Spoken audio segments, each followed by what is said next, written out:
ಸಚಿವ ಬಿ ನಾಗೇಂದ್ರ ವಿರುದ್ಧ ಏನು ಬಿಜೆಪಿ ಹೋರಾಟ ತೀವ್ರ ಸ್ವರೂಪವನ್ನ ಪಡೆದುಕೊಳ್ತಾ ಇದೆ. ಇದರ ಅಂಗವಾಗಿ ಇದೀಗ ರಾಯಚೂರಿನಿಂದ ಬಳ್ಳಾರಿವರೆಗೆ ಪಾದಯಾತ್ರೆಯನ್ನ ಮಾಡೋದಕ್ಕೆ ತೀರ್ಮಾನವನ್ನ ಮಾಡಲಾಗಿದೆ. ಅಂದ್ರೆ ಸೆಪ್ಟೆಂಬರ್ 1ರಿಂದ ಸೆಪ್ಟೆಂಬರ್ 10ರವರೆಗೆ ಒಟ್ಟು 10 ದಿನ ಕಾಲ್ನಡಿಗೆಯನ್ನ ಮಾಡೋದಕ್ಕೆ ಇದೀಗ ವಿಪಕ್ಷಗಳು ಎಲ್ಲಾ ರೀತಿಯಾಗೂ ಸಿದ್ಧತೆಯನ್ನ ಮಾಡಿಕೊಳ್ತಾ ಇರುವಂತದ್ದು. ಇದರ ಪ್ರಕಾರ 190ರಿಂದ 200 ಕಿಲೋಮೀಟರ್ ಪಾದಯಾತ್ರೆಗೆ ಇದೀಗ ಬಿಜೆಪಿ ನಿರ್ಧಾರವನ್ನ ಮಾಡಿದೆ. ಹೀಗಾಗಿ ರಾಯಚೂರಿನ ಗುರುಗುಂಟಾದಲ್ಲಿ ಪಾದಯಾತ್ರೆಗೆ ಚಾಲನೆ ಸಿಗುತ್ತೆ.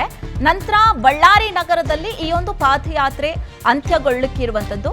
ಹೀಗಾಗಿ ದೋಸ್ತಿ ಪಾದಯಾತ್ರೆಗೆ ಪ್ರಹ್ಲಾದ್ ಜೋಶಿ ಚಾಲನೆಯನ್ನ ಕೊಡ್ಲಿಕ್ಕಿದ್ದಾರೆ. ಸಮಾರೋಪ ಸಮಾರಂಭದಲ್ಲಿ ಎಚ್ಡಿಕೆ ಕೂಡ ಭಾಗಿ ಆಗ್ತಾರೆ ಅನ್ನುವಂಥದ್ರ ಬಗ್ಗೆ ಮಾಹಿತಿ ಸಿಗ್ತಾ ಇದೆ. ಏನು ಸಚಿವ ಬಿ ನಾಗೇಂದ್ರ ಅವರು ರಾಜೀನಾಮೆಯನ್ನ ಕೊಡಲೇಬೇಕು ಅಂತ ಇದೀಗ ವಿಪಕ್ಷಗಳು ಪಟ್ಟನ್ನ ಹಿಡಿದಿರುವಂಥದ್ದು. ಹಾಗೆ ಸದನದಲ್ಲೂ ಕೂಡ ಭಾರಿ ಗಲಾಟೆಯನ್ನ ಸೃಷ್ಟಿಸಿರುವಂತಹ ವಿಪಕ್ಷಗಳು ಸದನದ ಹೊರಗೂ ಕೂಡ ಪ್ರತಿಭಟನೆಯ ತೀವ್ರ ಸ್ವರೂಪದಲ್ಲಿ ಮಾಡ್ತಾ ಇದೆ. ಬಿ ನಾಗೇಂದ್ರ ಅವರ ತಲೆದಂಡ ಮಾಡಿಯೇ ಸಿದ್ಧ ನಾವು, ಅದಾದ ಮೇಲೇನೆ ಬೇರೆಲ್ಲ ವಿಚಾರಗಳ ಬಗ್ಗೆ ನಾವು ಚರ್ಚೆಯನ್ನ ಮಾಡ್ತೀವಿ ಅಂತ ಇದೀಗ ಪಟ್ಟನ್ನ ಹಿಡಿದಿರುವಂತದನ್ನ ಕೂಡ ನೋಡ್ತಾ ಇದ್ದೀವಿ. ಇದರ ಅಂಗವಾಗಿ ಇದೀಗ ಮತ್ತಷ್ಟು ತೀವ್ರ ಸ್ವರೂಪಕ್ಕೆ ಈ ಒಂದು ಪ್ರತಿಭಟನೆಯನ್ನ ತೆಗೆದುಕೊಂಡು ಹೋಗೋದಕ್ಕೆ ಈ ಎಲ್ಲ ತೀರ್ಮಾನವನ್ನ ಮಾಡಿರುವಂತದನ್ನ ಕೂಡ ನಾವು ನೋಡ್ತಾ ಇರುವಂತದ್ದು. ಇನ್ನು ಪಾದಯಾತ್ರೆಯ ಮಾರ್ಗವನ್ನ ನಾವು ಗಮನಿಸೋದಾದ್ರೆ ಗುರುಗುಂಟಾದಿಂದ ಅಂಗನೂರು ಅಂದ್ರೆ 21 ಕಿಲೋಮೀಟರ್ ಅವತ್ತು ಅಲ್ಲಿ ಪಾದಯಾತ್ರೆ ನಡೆಯುತ್ತೆ. ಮತ್ತೆ ಅಂಗನೂರಿನಿಂದ ಮಸ್ತಿವರೆಗೂ ಕೂಡ ಅಂದ್ರೆ ಈ ರೀತಿಯಾಗಿ ಈ ಒಂದು ಪಾದಯಾತ್ರೆಯ ಮಾರ್ಗ ಸಾಗುವಂತದನ್ನ ಕೂಡ ನಾವು ಗಮನಿಸ್ತಾ ಇದ್ದೀವಿ. ಭಾರತೀಯ ಜನತಾ ಪಾರ್ಟಿ ನಾವು ತೀರ್ಮಾನ ಮಾಡಿದ್ದೇವೆ.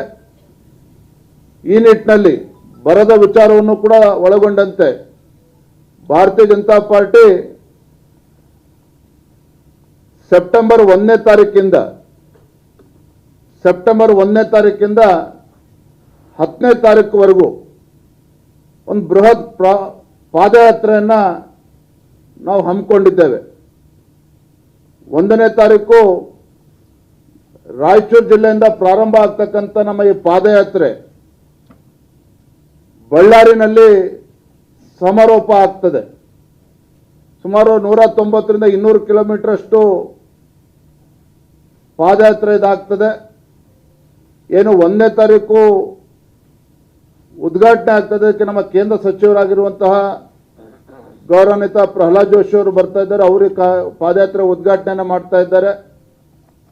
ಸಮಾರೋಪಕ್ಕೆ ಕೇಂದ್ರ ಸಚಿವರುಗಳು ಕೂಡ ಬರ್ತಾರೆ. ಅದೇ ರೀತಿ ನಿನ್ನೆ ದಿನ ನಾನು ವಿಪಕ್ಷ ನಾಯಕರು ಮಾನ್ಯ ಎಚ್ ಡಿ ಕುಮಾರಸ್ವಾಮಿ ಅವ್ರಿಗೂ ಕೂಡ ಅದೇ ರೀತಿ ಬಡವರಿಗೆ ಮನೆ ಕೊಡ್ತಾರೆ.